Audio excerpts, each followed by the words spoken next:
அனைவருக்கும் வணக்கம்.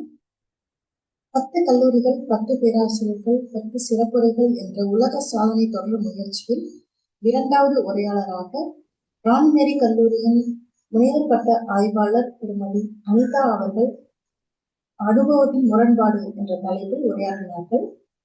முனைவர் ரவி கோவிந்தராஜ் ஐயா அவர்கள் 10 மதிப்பெண்கள் அடிப்படையில் மதிப்பீடு செய்ய சொல்லியிருந்தார்கள்.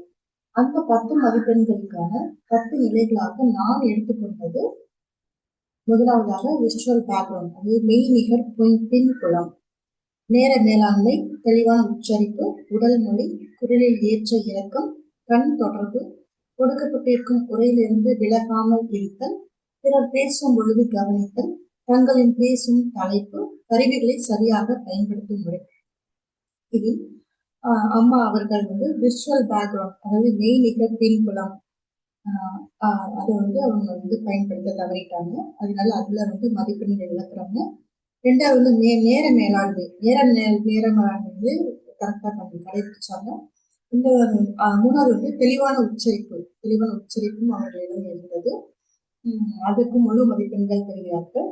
4வது உடல் மொழி, குரலில் ஏற்ற இறக்கம், கண் தொடர்பு, கொடுக்கப்பட்டிருக்கும் முறையிலிருந்து விலகாமல் இருத்தல், பிறர் பேசும் பொழுது கவனித்தல், தங்களின் பேசும் தலைப்பு, கருவிகளை சரியாக பயன்படுத்தும் முறை என இவை அனைத்திலும் முழு மதிப்பெண்கள் பெறுகிறார்கள். ஒரே ஒரு இது மட்டும்தான், மெய்நிகர் பின்புலம் மட்டும் அம்மா அவர்கள் அமைக்கவில்லை. அதற்கான மதிப்பெண்களை தவறவிடுகிறார்கள். எனவே அவர்கள் பெற்ற மதிப்பெண்கள் 10க்கு 9.